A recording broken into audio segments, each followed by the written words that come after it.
갑작스러운 질문으로 한번 오늘 말씀을 시작해 보고자 합니다. 오늘 이 자리에 계시는 우리 성도님들, 그리고 함께 나누시는 모든 성도님들, 내 인생의 전성기는 언제였을까? 어느 때였다고 생각하십니까? 여기 지금 시니어 가족들이 많으시다 보니까요, 과거에 어떤 때가 딱 스쳐 지나가시는 그런 경우도 있을 거고요. 아직 여기 젊은 분도 있는데 그런 분들은 아직은 내 전성기가 온 것이 아니지 않나, 그래서 기다리고 계실지도 모르겠어요. 육체적으로 볼 때 사람의 전성기가 어느 정도가 전성기라고 할 수 있을까요? 어느 정도일 것 같으세요? 의학자들에 의하면요, 육체적인 전성기는 우리 성장이 거의 마무리되어가는 그 정도 시기래요. 언제일까요? 18이래요. 그래서 18살짜리 아들, 딸들이 이겨내기가 힘든 거예요. 걔들은 그때가 전성기거든요. 이때 정도가 이제 슬슬 성장을 사실은 멈춘대요. 그리고 이때부터는 조금씩 쇠퇴되어 가는 것. 그 낭낭 18세라는 말 있죠? 괜히 있는 말이 아닌 것 같더라고요. 근데 그 얘기 들었다 보니까 서글퍼지네요. 아이고, 이게 언제적 얘기야? 18살이 언제였지? 아마 학업이나 사회 진출 준비 이런 것을 통해서 많이 정신없이 보냈을 그 나이가 어쩌면 18이라는 나이가 아니었나 싶어요. 이게 육체적인 전성기죠.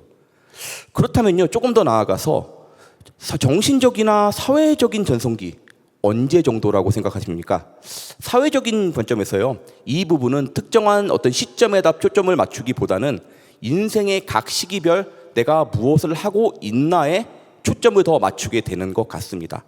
그런 의미에서 유학에서 말하는 논어에 보는 연령별 2층이라는 게 있어요. 2층이라 그러죠. 그래서 이 나이별로 이루어야 되는 것이 무엇인가에 대해서 확인을 해볼 수가 있는데요. 아마 많이들 들어보셨을 겁니다. 15살의 나이, 뭘까요? 지학이라 그래요. 지학이 뭐예요? 학문의 뜻을 두는 나이. 20세, 많이 들어보셨죠? 약관입니다. 약관이 뭐예요? 아직 미약하지만 어른이 되는 나이. 30세는요? 30세는 이 입지라고 합니다. 뜻을 세우는 나이. 40세, 이것도 많이 들어보셨죠? 뭐예요? 불혹. 세상에 흔들리지 않는 나이. 50세, 아시죠? 지천명. 나 이 하늘의 뜻을 깨닫는 나이. 60세는요? 이순. 남의 말을 잘 알아들을 수 있는 나이. 70세는 뭘까요? 70세? 종심. 뜻대로 해도 도리에 어긋나지 않는 그런 시기. 81세. 81세가 재밌습니다. 뭘까요? 망구입니다. 망구. 90을 바라보는 나이. 요새는 망백이죠.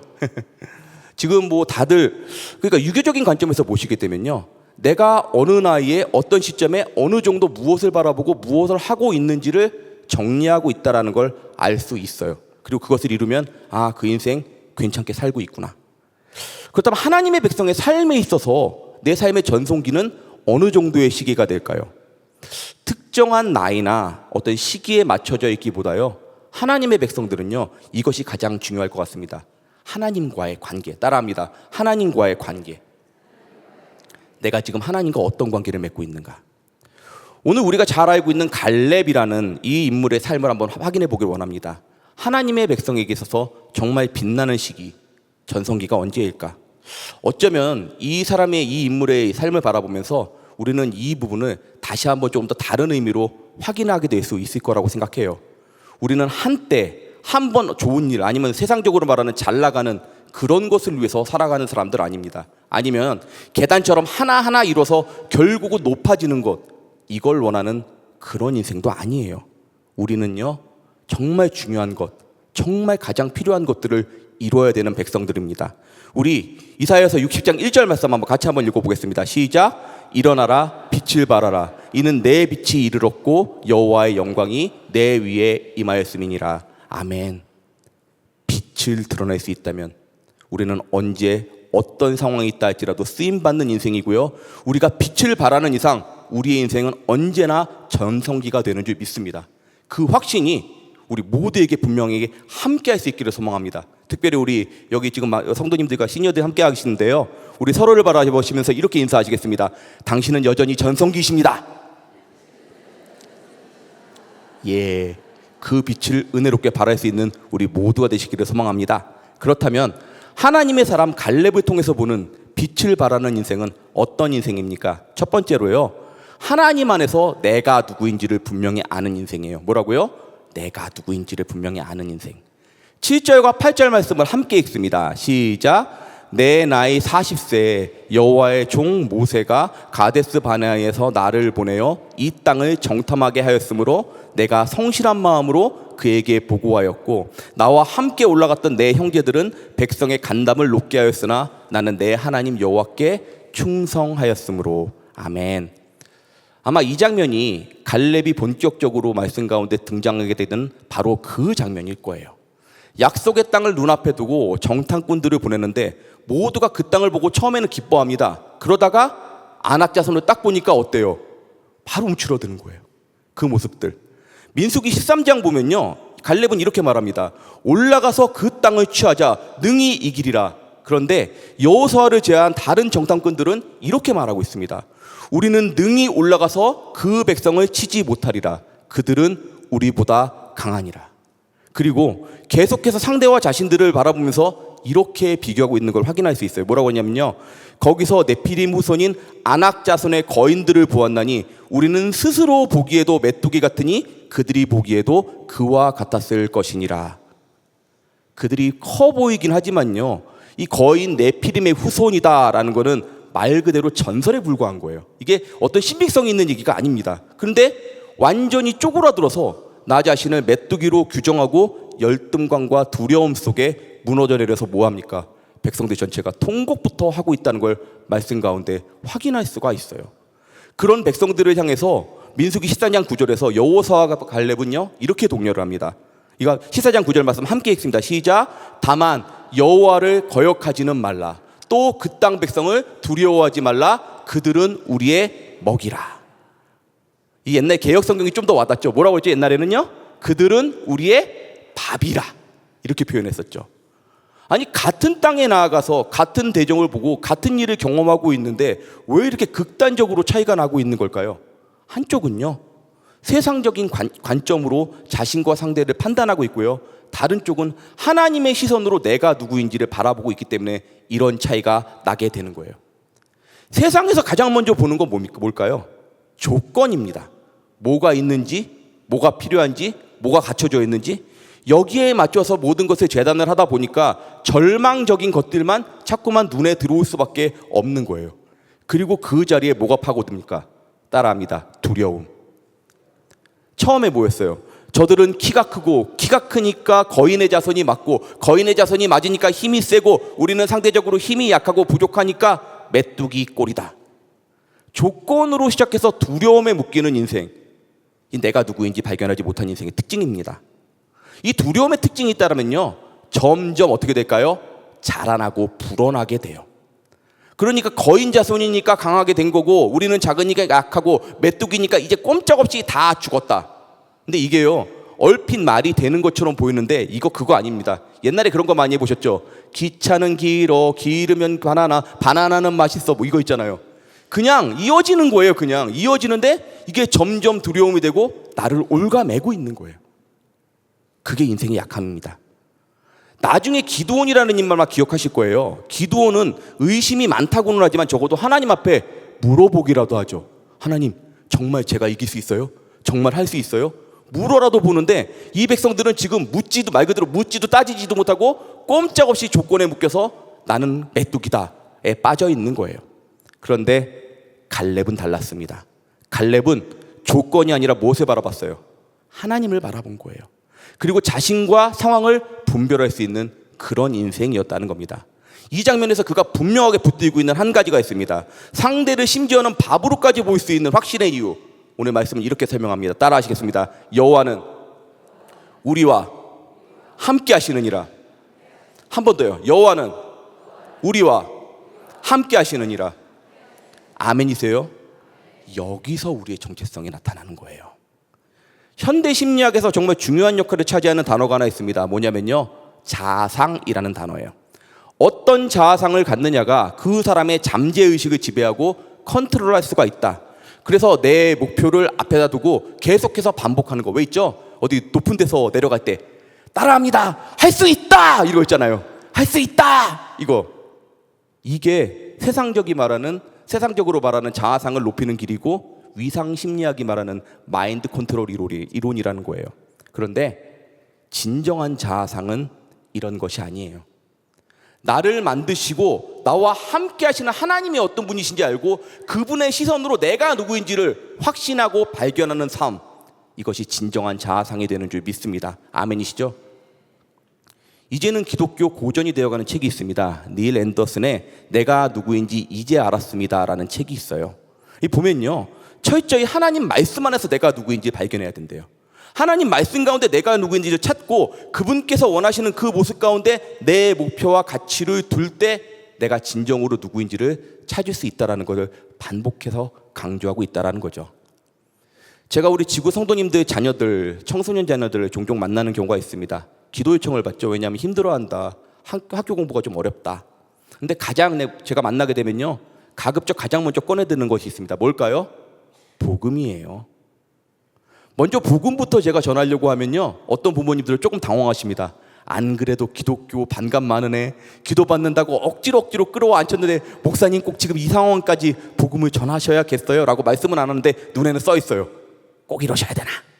그런데요, 예수님을 온전히 만나지 못하면 내가 누구인지 알 수 없어요. 내가 누구인지 알 수 없으면 방황은 끝날 수가 없는 겁니다. 모태신앙이라 한다 할지라도, 몇 대에 걸친 대를 이은 집안이라 할지라도, 성경적인 지식적인 부분은 충만하다 할지라도요, 주님을 만나고 주님 안에서 내가 누구인지를 확신하지 못한다면 그분이 쓰시고자 할 때 빛이 될 수가 없는 거예요. 하나님 앞에서 내가 누구인지 명확히 알아야 돼요. 내가 지금 어떻게 만들어진 존재이고 내가 무엇을 향해 나아가는지를 아셔야 된다는 거예요. 그때 진정으로 인생은 시작되고 하나님께서 그런 사람들을 통해서, 그런 영혼들을 통해서 세상 가운데 빛을 발하시게 되는 줄 믿습니다. 그리고 하나님께서 그런 영혼들을 통해서 영광을 받으세요. 신명기 1장 36절 말씀에는요, 모세가 갈렙에 대해서 이렇게 말씀하고 있는 걸 확인할 수 있습니다. 함께 읽습니다. 시작. 오직 여분네의 아들 갈렙은 온전히 여호와께 순종하였은즉 그는 그것을 볼 것이요 그가 밟은 땅을 내가 그와 그의 자손에게 주리라 하고. 아멘. 하나님 안에서 내가 누구인지 아는 자가 온전한 순종을 드릴 수 있어요. 그리고 그런 이들에게 하나님의 약속이 함께 하게 됩니다. 하나님 안에서 내가 누구인지를 아는 자, 그리고 내가 무엇을 향해 나아가는지 아는 자. 우리 사랑하는 우리 모든 성도 여러분, 내가 어떤 존재인지 분명히 알고 계십니까? 왜 이렇게 아멘이 작으세요? 제가 작게 여쭤봐서 그런가요? 내가 누구인지 아세요? 예, 내가 누구인지 명확하셔야 돼요. 그리고 내가 무엇을 향해 나아가는지 아셔야 돼요. 그리고 그 일 가운데 순종하게 될 때 하나님의 육사가 우리 모두의 삶 가운데 함께하게 되고 우리는 빛으로 은혜로 쓰임받게 될 줄 믿습니다. 많은 백성들이 있었습니다. 그런데 출애굽의 스테이지 1, 이제 스테이지 2로 넘어가게 되는데 아무도 못 넘어갔어요. 여호수아와 갈렙만 제외하고. 왜요? 두 사람만 자기가 누군지. 사실은 모세도 알았지만 모세는 백성들에 대한 책임이었던 거죠. 그래서 스테이지 1에서 끝났어요. 우리 사랑하는 모든 성도님들, 언제나 그 스테이지 2, 그 스테이지 2를 향해 나아가면서 세상 가운데 빛이 될 수 있기를 소망합니다. 하나님의 눈으로 내가 누구인지 확신하며 내가 그 믿음의 길을 나아가게 될 때 주님께서 우리를 사용하셔서 세상의 빛으로 은혜로 이끌어주게 되실 줄 믿습니다. 그 중심 결단코 놓치지 않으며 든든한 믿음의 반석으로 세우시는 우리 모든 성도님들 되시기를 소망합니다. 그렇다면 하나님의 사람 갈렙을 통해서 보는 빛을 바라는 인생, 어떤 인생입니까? 두 번째로요, 자신을 향한 하나님의 뜻을 놓치지 않는 인생이에요. 뭐라고요? 나를 향한 하나님의 뜻을 놓치지 않는 인생. 10절에서 12절 말씀을 한번 함께 읽겠습니다. 시작. 이제 보소서, 여호와께서 이 말씀을 모세에게 이르신 때로부터 이스라엘이 광야에서 방황한 이 45년 동안을 여호와께서 말씀하신 대로 나를 생존하게 하셨나이다. 오늘 내가 85세로 돼 모세가 나를 보내던 날과 같이 오늘도 내가 여전히 강건하니 내 힘이 그때나 지금이나 같아서 싸움에나 출입에 감당할 수 있으니 그날에 여호와께서 말씀하신 이 산지를 지금 내게 주소서. 당신도 그날에 들으셨거니와 그곳에는 아낙 사람이 있고 그 성읍들은 크고 견고할지라도 여호와께서 나와 함께 하시면 내가 여호와께서 말씀하신 대로 그들을 쫓아내리이다 하니. 아멘. 아마도 이 구절을 읽을 때 가장 우리가 많이 주목하게 되는 부분이 있다면 뭘까요? 85세라는 나이예요. 그래서 이 부분은요, 이 구절은 주로 노익장이라는 교훈을 담아서 시니어들에게 격려하는 말씀, 저도 여러 번 봤어요. 많이 들으셨죠. 근데요, 이 말씀이 가지고 있는 가장 중요한 핵심은 나이를 넘는다고 생각합니다. 나이보다 하나님의 마음을 알고 그분의 뜻을 이루기를 원하는 갈렙의 순종과 헌신이 이 말씀 가운데 분명하게 있다라는 겁니다.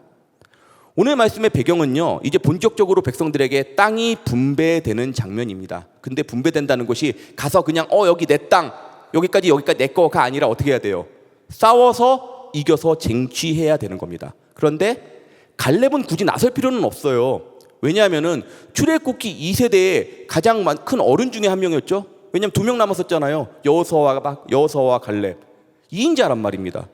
굳이 본인이 여기 나타나서 85세나 되는 것도 나이에 직접적으로 헤브론 여기를 공략할 필요가 없습니다. 게다가 이 헤브론이라는 땅이 결코 만만한 땅이 아니었다라는 거예요. 15절을 보시면은 헤브론의 옛 이름이 뭐라고 돼 있어요? 기럇 아르바라고 합니다. 아낙 자손들이 자랑하는 가장 큰 인물의 이름이다라고 되어 있어요. 보통 도시의 위인들의 이름을 붙이게 되면요, 어떤 이유일까요? 대부분 비슷합니다. 전략적 요충지거나 아니면 수도거나 역사적으로 상당히 중요한 땅이 되는 거죠. 예를 들어서 구소련의 중심에서 모스크바, 한중권에서 그들의 힘을 과시하던 곳 이름 기억하세요? 뭐예요? 레닌그라드. 레닌의 이름이 있죠. 똑같은 이유로 평양에 같은 게 하나 더 있습니다. 뭐가 있어요? 김일성 광장 있잖아요. 여긴 절대로 뺏길 수 없는 땅들이에요. 이 사람들의 입장에서는요. 또 옛날에 남베트남이었다가 점령당했잖아요. 그리고 지금 그래서 이제 그 땅이 옛날에는 사이공이라는 이름이었는데 지금 이름 바뀐 곳이 뭐예요? 호치민. 그런 이름이 붙는 곳에는 이름이 있습니다. 굉장히 중요한 땅이라는 거예요. 하다 보니까 대부분 다 공산주의네.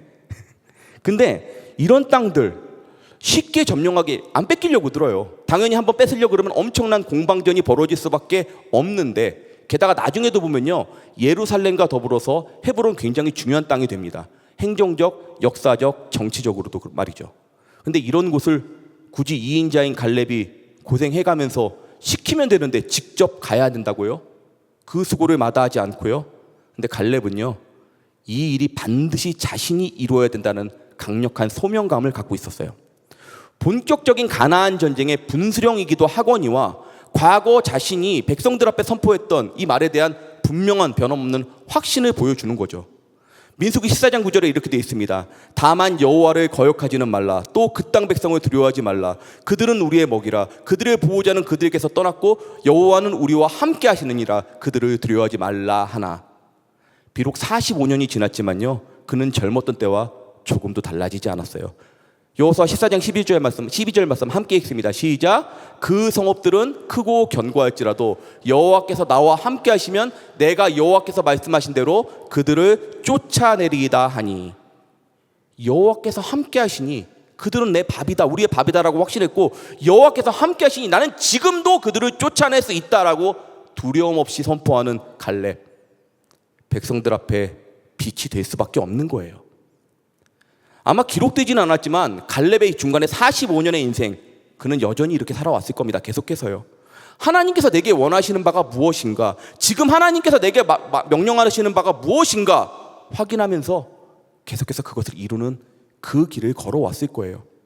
가데스 바네이든 헤브론이든 상관없어요. 40대이든 80대이든 상관없습니다. 하나님의 사람은요, 하나님께서 내게 원하시는 바가 무엇인지 확인하고 그것에 집중하며 이루어가는 사람이라는 거예요.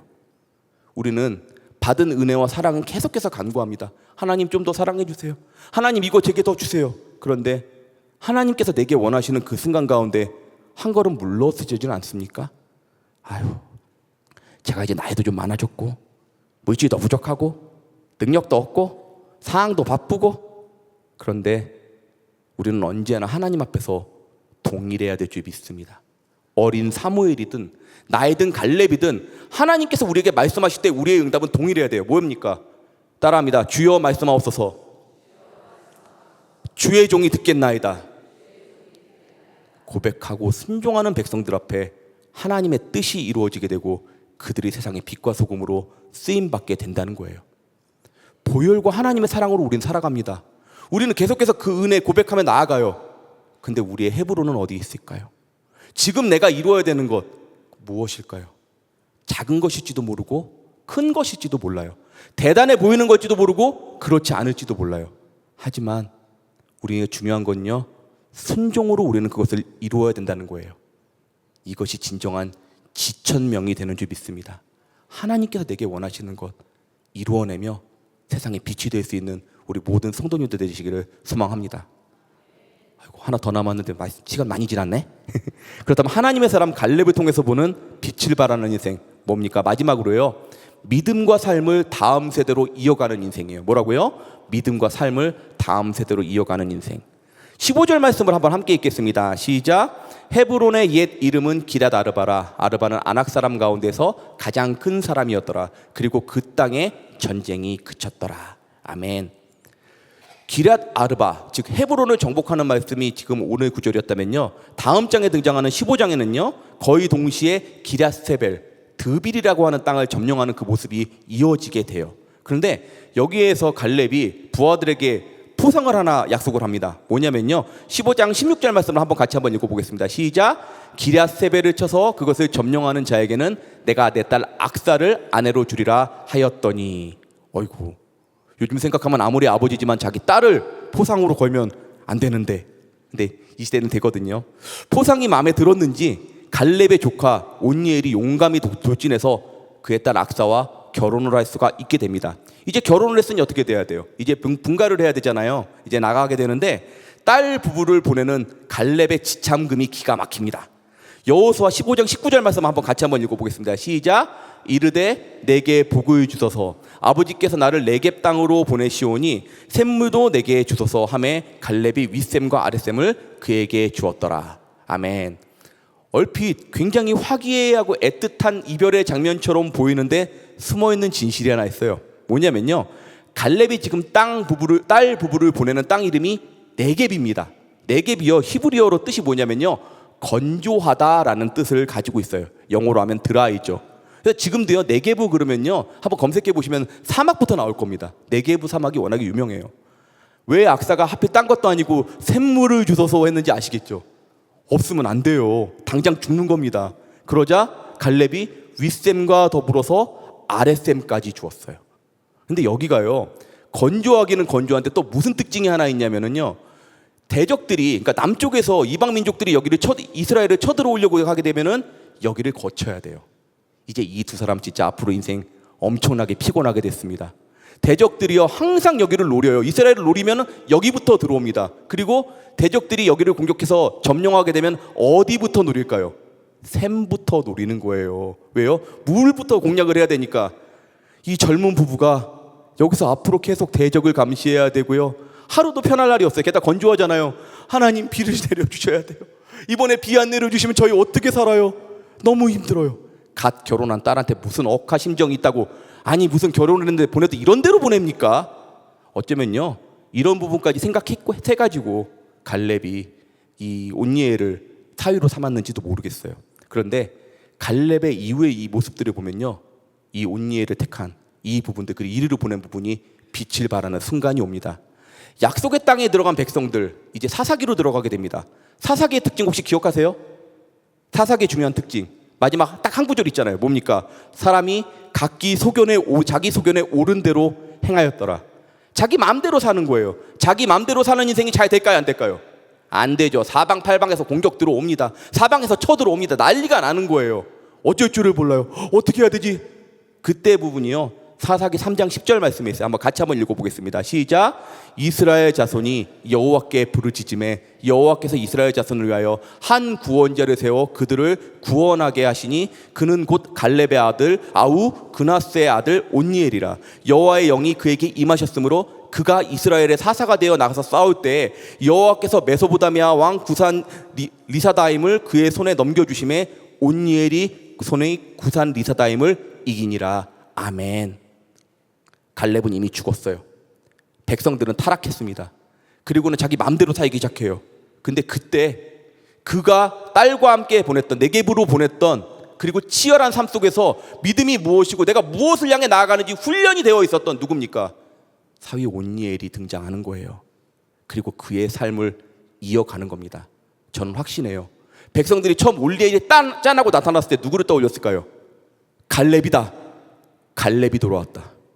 우리는 이제 살았다. 올리엘의 능력의 원천은요, 갈렙하고 동일해요. 여호와의, 처음에 뭐라고 되어 있었습니까? 여호와의 영이 그에게 임하였으므로. 그게 온니엘의 힘이었죠. 갈렙은 뭐였어요?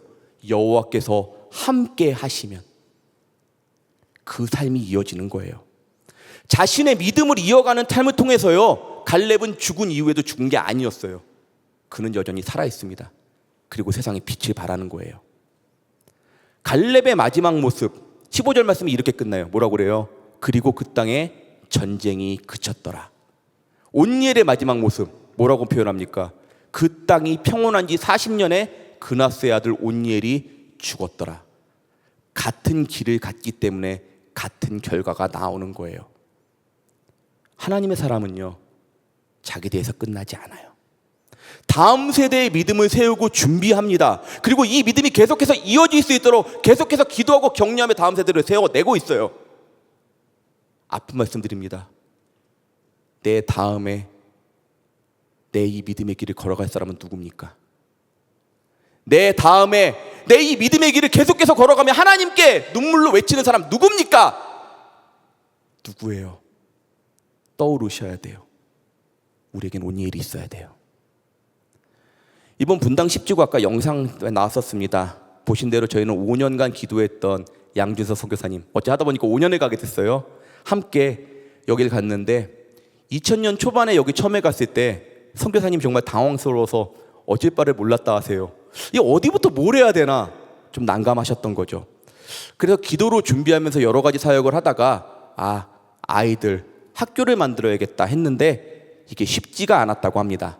아마 지금도 캄보디아 하면 제일 먼저 떠오르는 게 뭡니까? 혹시 어르신들 더 잘 아실 거예요. 뭔지 기억나세요? 킬링필드. 이 폴포트라는 인물이 엄청난 학살을 했어요. 근데 이 학살을 한 대상이 뭐였냐면요, 교육을 받은 사람. 나중엔 하다 안 되니까 너 시계 볼 줄 아네? 배웠구나? 일로 와. 끌고 간 거예요. 그렇게 학살을 했대요. 그러다 보니까 이 땅 가운데 꽤 오랫동안 이 교육에 대한 상처가 있었던 거예요. 그래서 교육이 좀 되기가 쉽지 않았대요. 물론 지금은 많이 변화가 되었죠. 게다가 기독교적인 사고관을 가르치는 학교를 만들었으니 우리에게 있어서는 굉장히 긍정적인 거잖아요. 기독교적인 사고를 가르치는 좋은 학교잖아요. 여긴 아니에요. 이건 피해야 되는 거예요. 근데 그럼에도 불구하고 너무나 좋은 인물들을 만들기에 그곳에서 많은 아이들이 그 학교를 나가고 있어요. 처음에 선교사님은요, 껌뽕뽀라는 수도에서 2시간 걸리는 그 시골에서, 현지인들도 잘 몰라요. 껌뽕뽀가 어딘지. 그 좀 아래쪽에 있는 작은 곳이거든요. 근데 거기서 교회를 일구고 학교를 일굽니다. 그리고 어린 친구들을 가르치고 그들을 키워왔어요. 근데 저희가 갔을 때는 껌뽕뽀라는 곳에 안 계시고요, 삐음내양이라는 곳으로 계시더라고요. 거기서 30분 더 국경 쪽으로 나아가는 곳인데요. 아까 그 잠깐 화면 보셨는데 지금 한번 사진 한번 보여주시겠어요? 보시면 저기 보면 철판으로 돼 있잖아요. 예, 철판 맞아요. 얇은 철판. 그걸로 돼 있어요. 그 안에서요, 저희가 갔는데 140명이나 된 애들이 바글바글바글해요. 근데 너무너무 즐거워하더라고요. 선교사님들 그 아이들을 너무너무 이뻐하고 계시고요. 여기 에어컨도 없어요, 당연히. 그 낡은 선풍기 먼지투성이, 그걸로 아이들 가르치세요. 근데 껌뽕뽀를 보면요, 여기 저희가 그때 떡볶이 140인분, 이름은 들어보셨나요? 떡볶이 140인분 준비하는 장면입니다. 그런데 선교사님은 이전에 이미 껌뽕뽀에서 학교와 교회를 잘 만들어 주셨어요. 그리고 건물이 이 지역에서 봤을 때는 굉장히 괜찮은 곳입니다. 아니 굳이 왜 여기로? 왜냐면요, 이분이 먼저 15년 이상 전에 먼저 키웠던 그 아이들이 이제는 전도사님이 되었고 이제는 그들이 교장 선생님이 되었거든요. 그래서 그들이 아이들을 가르치고 있는 거예요. 그리고 그들이 그 아이들에게 계속해서 영향력을 미치고 있는 거예요. 제가 이번에 가서 가장 크게 감동받았던 부분이 있었다면 뭐였냐면요, 이 아이들, 그가 가르쳤던 그 아이들이 선교사님과 동일한 눈으로 아이들에게 사랑을 전하는 그 모습을 확인할 수가 있었어요. 껌뽕뽀 사진 한번 보여주시겠어요? 예, 이렇게 지어놨어요. 그리고 리더들을 키워놓은 거예요. 선교사님은 내가 있는 그곳에 머무르는 것, 머무르는 것에 만족한 것이 아니라 정말 이들이 하나님의 사람으로 계속 성장해서 앞으로도 내가 이곳에 없다 할지라도 계속해서 그곳에 쓰임받는 일꾼들을 키우시길 원한다고 말씀하시더라고요. 그래서 학교랑 교회 명의 자체를 다 아이들 이름으로 해놨대요. 그 선생님들 이름으로. 선교사님은 새로운 헤브론을 찾아서 사명을 다했던 겁니다. 삐읍내양의 140명의 아이들, 사실 정말 초라한 곳이었는데요. 제가 그곳을 바라보면서 그래도 여기가 밝구나라고 믿을 수 있었던 건요, 뭐냐면요, 그 아이들의 눈 속에서 여기 또 나오겠구나, 온니엘이. 여기 또 나오겠구나, 다음 세대들이. 여기 또 나오겠구나, 믿음을 고백하는 이들이. 그래서 삐읍내양의 그 초라하고 먼지투성이었던 침례 요한교회가 너무나 아름답고 귀해 보였어요. 그런 일꾼들이 이어질 테니까요. 같이 가셨던 우리 장로님 한 분이 그 말씀 하시더라고요. 그곳에 보니까 너무나 기뻤다. 아이들 보니까 너무나 행복했다. 그런데 지금 우리나라 생각하니까 마음이 터진다. 누가 우리 다음으로 이어갑니까? 누가 우리 다음으로 이어가야 될까요? 우리는요, 무엇을 이루고 무엇을 가지는 것, 이것이 승리라는 착각을 하는 경우가 너무나 많아요. 하지만 정말 중요한 것이 있다면요, 하나님께서 함께 하시는 것을 기뻐하며 하나님께서 내게 원하시는 것이 무엇인지 그 뜻을 이루는 것, 이것이 진정한 인생의 목적이고 빛이 되는 줄 믿습니다.